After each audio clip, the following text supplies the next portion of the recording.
when you change MACs, you know, it's a pretty smooth thing, right? Everybody just, you know, just change where you send your claims to, right, or inquiries and things like that. It's usually a smooth process. And I think maybe, oh, he's already got his hand raised right there. Well, only because what happened when we went from Jeff Crowhurst, I'm in Illinois, and we went from WPS to NGS, and just what we were talking about with ICD-10, we changed policies from ICD-9 from MAC to MAC. It wasn't the same. And I've got so many phone calls and so many denials on routine foot care codes that, hey, they were in the WPS policy, but now they're not in the NGS policy. What are we going to do? Jeff, were you expecting this before you made the switch? I mean, you knew months ahead of time before this was happening. Did you get a chance, you or anybody else, to review the new carriers' policies prior to that point? Right. What I did, I went through the policies. I saw potential problems, like for PVD 443.9 was in the WPS policy, but wasn't in ours. A lot of docs are already doing that. I try to publicize that ahead of time, but not everyone reads our newsletter. That's true. And so what happens is they get the claims, and then I get the phone calls and the emails. Jan, what kind of experience did you have?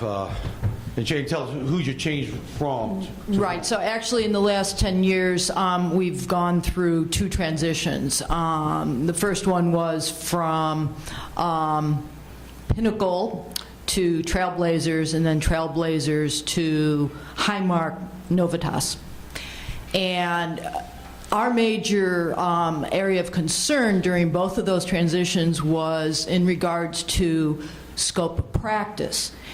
In New Mexico, we do have the wider scope that allows us to do you know, ankle and above ankle work, and actually soft tissue to the hip. So a lot of the policies when we transitioned to Trailblazers, they were using the Texas scope of practice. So that was a process that I did identify before the transition, but it took a year and a half to get that corrected. Well, year and a half went by, and then 6 months after that, we got the notification that Trailblazers was going to do this other transition. So we were prepared in the fact that we had now the same documentation that I had worked with throughout the transition with Trailblazers to move that forward with the transition to Highmark Novitas. The basic thing I can say, the take-home points is, one, have a dialogue and direct communication, you know, with your medical directors as well as their staff people. Staff people are good, especially their administrative people. Be very nice to them. You know, remember their birthdays or holidays and be very nice. That always helps. The other relationships you do want, because I had to involve our state board of podiatry with, you know, the documentation for the scope of practice issues. And in New Mexico, it was relatively easy to do because I also am on the board of podiatry, so that was facilitated. But obviously in other states, it may not be quite as easy, and that relationship is key, as well as obviously making sure that you have your communication with your state component exec, as well as their executive board, to make sure that they understand how much time and effort you're putting into this, because it is a lot of time and effort. Mike, what kind of transition did you have, and who did you go from to? We didn't really have any problems. I mean, it was interesting because I think before we went to Trailblazers, what was it called before, David? It wasn't Highmark, but it was the same company. Right, and they ultimately became Highmark, I believe. They switched over. So we went from Blue Cross Blue Shield of Pennsylvania way back when. Then we went to Trailblazers, and then when the Max changed, then we went back to Highmark. So I think we were lucky in the sense that the people at Highmark, a lot of the people were still there, and they were kind of familiar with our region and our area. And what they actually did was they looked at the LCDs and they took the less restrictive policy and instituted that to really to not create problems.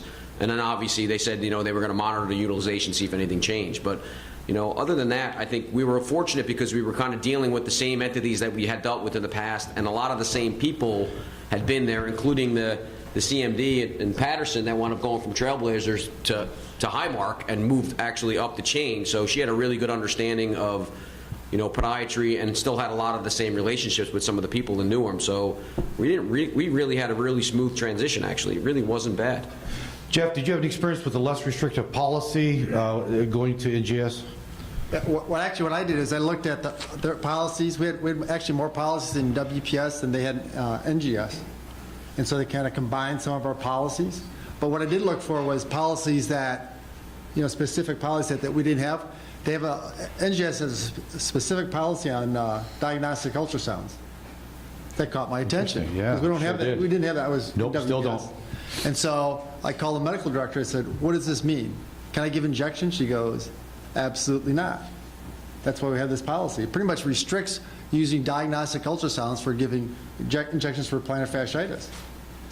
Overutilization, potentially, possibly. Right, so, Yeah. and then again, we didn't have that policy in... Right, in WPS. WPS, so I figured it must have been a problem in NGS before I got there. Yeah, it's the you other states out there, not us in the Midwestern. Okay, just kidding. Paul, you had a comment about the transition. You have Yeah, problems? just one other thing that Janet happened to bring up, in that when we had Trailblazer, we were intimately involved with not only the carrier medical directors, but also the payment policy specialists. We could get on conference calls, or since they were located in Dallas, I could go to their office, Janet and Scott and Gordon, I don't know who's from Colorado now. We could get on conference calls and in person and talk to the payment policy specialists, to the carrier medical directors. You know, we knew where their office was. We knew what their telephone numbers were. We knew what their emails were. We could talk to them.